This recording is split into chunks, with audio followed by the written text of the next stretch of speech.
Hi, good evening. We're North East Wales Metal Productions, and we're doing some interviews to promote the Metal to the Masses final, which is happening on the 3rd of July in Wrexham Central Station.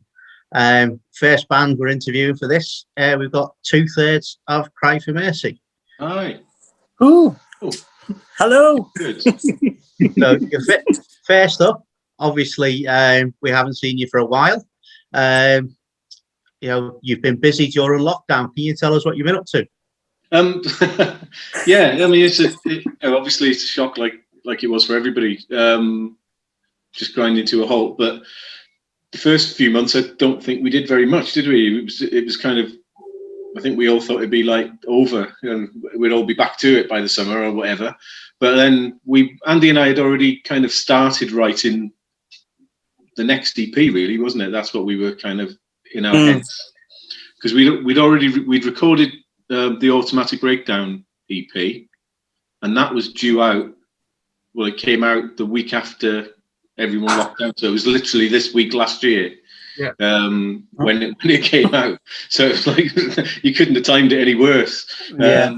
But as it turned out, the timing wasn't as bad as we just had to use it in a different way. Everyone had to kind of, make the best of what they had, and as it happened, it turned out really good for us that we had some new music at that particular time. We went did a load of stuff with Great Music Stories, particularly through the summer. Got on a couple of radio festivals and things. Wildfire Scotland Radio Festival, we did that. And the Breaking Bands Festival that we were due to play in the May, which was obviously cancelled. They did a big thing over the summer, and we were part of that. So it kept us kind of busy, and Andy and I kept in contact. We had a few ideas for the EP, and as time kind of as 1 month stretched into another month, and there's seemingly no end. We just thought, well, let's just keep writing and keep writing and keep writing. We ended up with quite a few songs, so, and that turned into the album. Yeah. So your album has it been about 8 months in the making? Has it, something like that? Is it, Andy? What's that? Is it 8 months? I would think so. Yeah, because I think during the first lockdown, we were sending ideas to each other, weren't we? Yeah. We'd record them on our phones and send them across and say, "What do you think of this?" And then it wasn't very crap. Send it back. Yeah, it wasn't very hard. It was. It has seemed to have changed the dynamic in a lot of bands that we've spoken to, and obviously with bands not being able to get together to actually write and bounce ideas off each other. How you managed to get around that? I just kind of wrote all the songs, and Andy just played them the way I told him to. Nice and easy then. Democracy, then, isn't it? That's how it is, isn't it? No, I mean, we did the Zoom thing, didn't we? Remember that first Zoom, and Andy was like, "Oh, there's this thing called Zoom. We could play together at least." But there's obviously the latency issue that we hadn't even thought about. So we were like struggling both. And it was like, this isn't going to work. This is shit. It's like a couple of seconds after each other all the time, and then he'd stop and I'd stop. Trying to catch each other up. So we quite quickly worked out that wasn't going to work for us. So I think we kind of searched around for the technology, what was going to work. And I think we both got, we downloaded whatever it is. What's that thing we got? Reaper. And then we just worked out that we could just save files and send them over and work on them that way. So that's how we were quite lucky, weren't we? Because we had a little space in the summer where we were able to kind of practice. I think there were about 2 months. Was it July, August, and a little bit into September? Yeah, where we had a bit of an ease, didn't we? Yeah, we had a little easing window. So those 3 months we really blasted, because we'd already got the songs down. So we just blasted the songs that we were going to put on. and then thinking that we would just do it like we've done all the others, just go in and play them almost live, if you like. But then that quickly became apparent that as things started getting a bit more squeaky bum time and locking down and the studio was shut and everything, and it was all like a bit, oh man, that's not, and we thought that's not going to work. So, I mean, it worked in our favour, didn't it, Andy, really, to the way we kind of decided to approach the album. Yeah. Yeah, it was definitely a new way of doing things, wasn't it?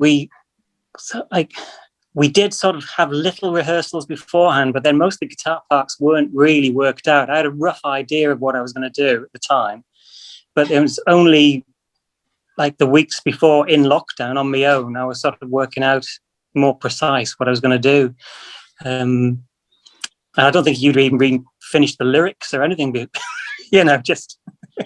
No. It was a different way, but it's worked out well, I think. Yeah. So that was the thing. You just got to utilize the technology, haven't you, what's available to you. So we didn't go all in for the live stream off you with your acoustic off your phone and all like a lot of other people do. I think mainly because we were lucky because we had the EP, so we were getting some airplay through radio stations that carried on.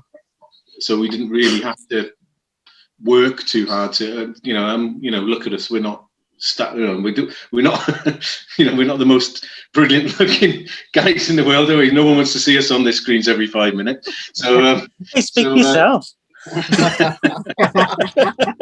So we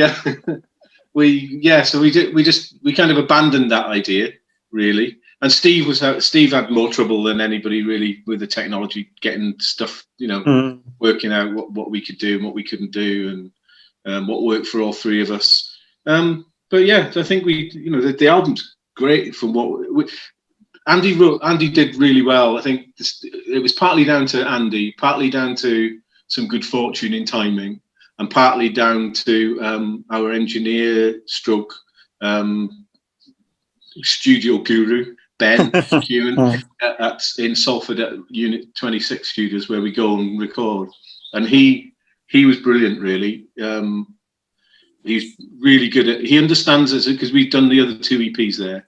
He kind of understands what we're about, where we're coming from musically, how to get the best out of us really now, and more than we would expect. And he worked really hard at that sonically, how's it going to work, and what, and we came up with this kind of combination of amps and things that we were like sending in tracks. This is a combination of an Orange and a Marshall. This is a combination of, and we want to sound like that a little bit, but not quite like that. So he was like deciphering all this stuff. And as it turned out, I think we're really pleased it's come out really well. It's different. It sounds different to the rest of the stuff. It sounds a bit more modern. I don't know if you've had a chance to listen to the single, or we've had a listen to. I've had a listen to Roll the Dice and Resist. It's classically Cry For Mercy is what I'm because you can definitely recognise it's you guys more than anything. I think Kev's voice from the EP and to now, and over the last couple of years, I mean from when I knew you in 40 days, I think over time your voice has improved. It sounds, I'm trying to think of the right word for it. It's meteoric. perhaps not meteoric. We'll go with that. Good word. Yeah. It's you can definitely see the development over the last couple of years with you guys, and I think it's 12 tracks on the album, isn't it? Yeah. I think it puts you in very good stead for future bookings and where you want to go with it. I know you've done some really big festivals in the past, and we've seen the progression with Metal to the Masses as well. Because I think the first year we got you to the semi-finals, didn't we? And then last year we were expecting you to move up, and eventually the judges this year have put you through to the final. So it should be interesting to see how you do with that one. Well, it wasn't the judges that put them through; it was themselves, their performance on the night that put them through. Yeah, it was the vote. Nothing to do with the judges. But I mean, just going on the fact about your voice. I mean, because obviously you both got good singing voices as well, which means you can be a bit more versatile as a band. And Yeah, but mine's better. Meteoric. I'm gonna put that on a t-shirt. For the final, I'll do it for the final. I mean, one of the things that stood out for me when I first saw you, now I saw you. It was probably in McLean's, and I had absolutely no expectations of you. It was just a case of, oh, these are Steve's new band, you know. And you know, when you opened your mouth and the sound came out, I was like, wow, you know, it was a jaw dropping moment for me, and I thought, this is amazing, because we've got a lot of bands that have, you know, different types of vocals and things like that, but we don't have anyone that can actually, well, we don't have many bands that can actually sing clean and powerful the way you can. All right. And it's such a massive powerful tool to have in your arsenal. And you know, because it means you can actually go from classic rock sound into a lot heavier stuff as well, and gives you a massive range. So you know, it is a fantastic tool you've got, and you know, hopefully we'll hear a lot more of it. Yeah. Yeah, thank you. Oh, confidence! I'm not used to it. I'm blushing now. Well, I'll tell you what. I'll get all bigger. Right now, while we're talking about it, there is something I want to put to bed. Okay, and it's conversations that the other judges have had with me and stuff like that, and I just tell them to shut up, because you know I'm a big metalhead. You know, I like the heavier stuff. I like the Viking stuff and all that stuff. I like all kinds of metal. What I don't like is I don't like cock rock and I don't like glam metal. Okay, so that type of stuff you won't get me listening to and stuff like that. But people have said to me that you guys aren't heavy enough to play Bloodstock. Okay, first of all, my reaction to that is you're talking rubbish. You know, you are heavy enough to play it, and you're also good enough to play it. But if a festival's going to have the likes of the Scorpions and Europe headlining it, which Bloodstock have, and they had Mr. Big playing it, you guys are well heavy enough for it. So, you know, anybody else that wants to come and discuss that with me, you're going to get, you know, very, very, very swiftly. I don't think I put words in his mouth, but I'd definitely say when Squatter came to the Heat, which probably was 2019, wasn't it? Yeah. 2019 Heat, when you guys went on stage and started playing after some of the other bands on the night, he stood there with a big smile on his face and basically said, have these guys got some stuff recorded? So I don't know whether he came and got a CD off you, but he definitely enjoyed what he saw. So send him a copy, he'll enjoy it. We will. So, well, obviously Steve's not with us tonight. No. And obviously he's had a major development in his life. So congratulations, Steve. So has that put another bump in the road for you, or is it something you're working around very easily? I think he can drum with one of those pouches on. Yeah, that's. And then he can put him in the back borrow a pair of his headphones, his ear defenders, put them on the baby. Father and son headphones. Yeah. Cute, that, wouldn't it? I can't hear you. Hit him a bit harder. He's I mean, obviously it changes the dynamic for his family and everything. That it just there is, and we're very. I mean, we've both been through it, so it's like, you know, you understand what's going to happen, and you know, family always comes first. It doesn't matter what happens. It's always the way, isn't it? And but I think he's dealing with it all right, and him and Kate are getting on all right. I think Kate tells him what to do, he just does it. So that's pretty much the way of it. Mike's settling down a bit now. More responsibilities. Hey? More responsibilities. He'll settle down a bit now. And he will settle down a bit now. Yeah, he's only in 3 bands or 4 bands now, I think, rather than. No, I think he's doing well. They're doing well. They came round a couple of days ago now, just because we obviously didn't get to see the little one, so it was nice for them to pop round, have a coffee, and get to see the little one. And even if it was a bit chilly sitting outside, but it was all right. You know, it's nice to see him after not seeing him for ages. I haven't seen him in person since December. So, it's hard, isn't it? You put it. I think you just deal with it by just not thinking about it. That's the bottom line to it. And it's helpful that no one's. It's worse now because now everyone is starting to book up gigs, and we're like not getting any. So it's getting one or two. So that's even worse. So that's the next thing. That's what we miss about Steve. He needs to work harder because he's the one that really kind of worked hard and got us loads of gigs. Like like you said earlier, he's very good at. Oh, can we play that one? Oh, we'd be good. We'd be really good for that. Or you know what I mean? And he's done us really proud in that. Well, yeah, it was actually his idea for the Power Trio show that got cancelled last. Yeah, last July it was scheduled for, wasn't it? That would have been that one will be rescheduled at some point with Witch Tripper, Bad Earth, you guys, and Scarful. So we'll have that to look forward to at some point. Bad Earth, yeah.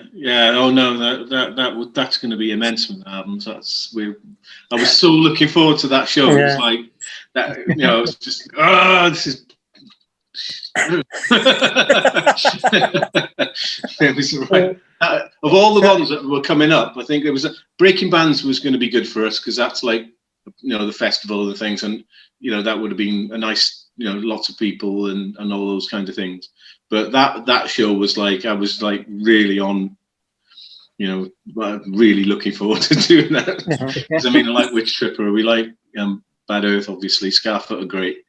So it would have been a great night there. But I think with that one as well, it was more because, obviously with us promoting it and all the bands on there, there's all bands that played for us before and things like that. And it was more like a mates stag do sort of thing, or something daft like that, than so it would have been obviously a massive gig, but it also have been just an ace time, just everyone like that. So but you mentioned Breaking Bands there.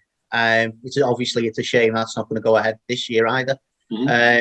But I would imagine that's a perfect festival for you guys. It's a festival I've been to myself, and it's a cracking little setup. Same place where they have been again.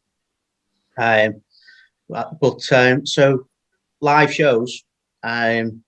Obviously you've been planning it, but you won't have been able to rehearse yet. Have you spoken about it? Have you got anything big planned, or any surprises that might pop up? I mean, we're not supposed to say, but Rob Halford's been on, and we're told him no. Sorry, don't say anything about that. No. Mr. Bloodstock, you might be able to meet him backstage. You never know. Oh, that'd be cool, wouldn't it? I wouldn't know what to say to anybody. I just go like, painkiller. That's all I do for him. What else can you do?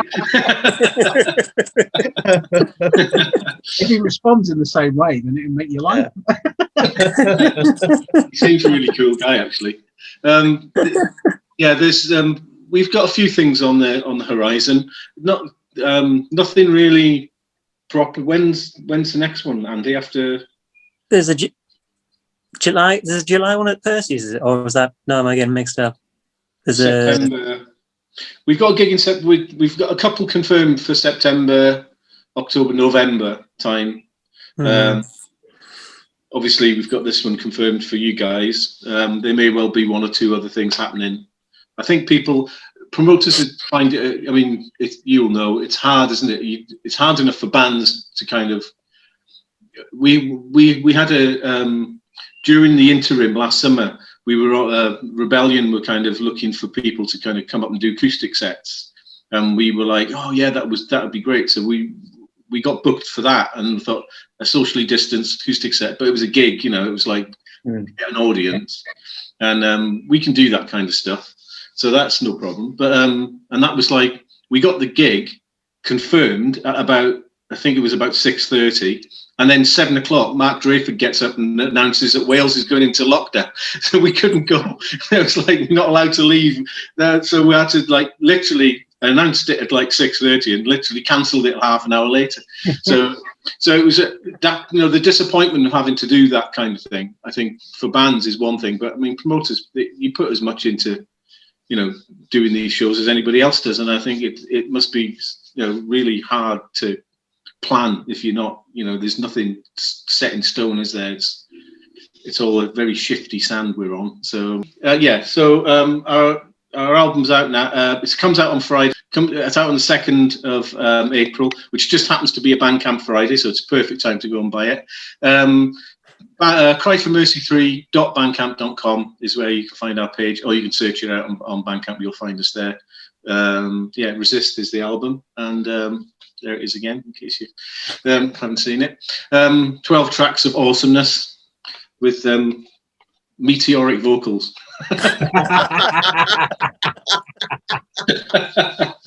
You can search us out on Spotify, Cry For Mercy. I can't remember if there's anything else on it, but I think you search, comes up with us. And then the new single's out on there. Some acoustic stuff that we did over Christmas time at lockdown. We did a couple of acoustic songs, just ideas that we had left over really from the album. We put together some acoustic songs, and they're on there, and the EPs are on Spotify as well. So, but the album won't be on Spotify straight off, so you'll have to buy it first.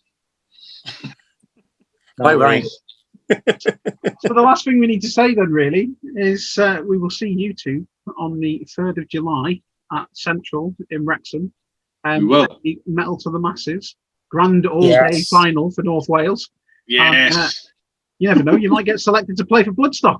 Woohoo! That would be awesome. Yeah. Good luck, guys. Right. Thank you very much, guys. Cheers, man. Thank you. Thanks for having us, mate. Cheers. Take care. Well, this is our first single of our new album, Resist. It's called Roll the Dice.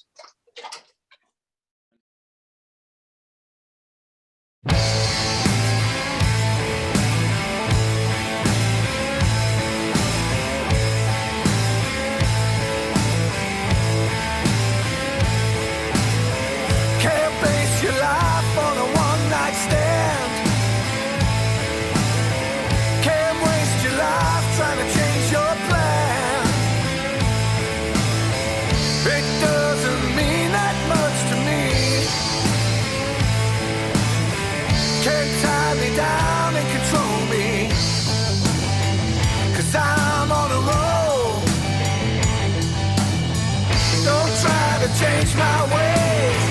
Don't tell me what to say. Don't try to make me pay. I'm gonna roll this dice for free. Yeah. Don't think that I don't know. Don't say I told you so.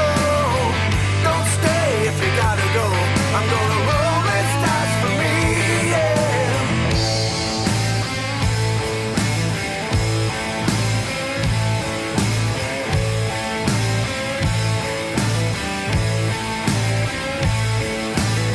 You can't live your life by someone else's rules. You can't waste your time arguing with fools. It doesn't matter anyway. They can't tie me down and control me. 'Cause I'm on a roll. Don't try to change my ways. Don't tell me what to say. Don't try to make me pay. I'm gonna roll this dice for free. Yeah.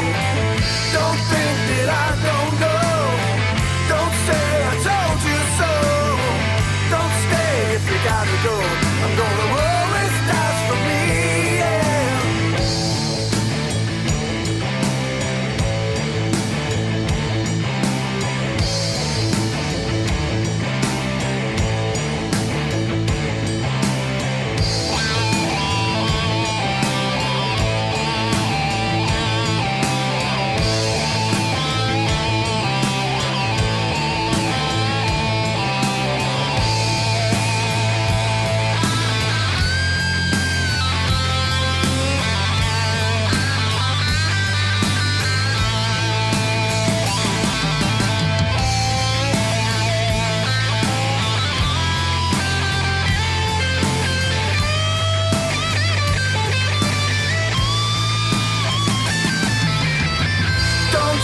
Change my ways.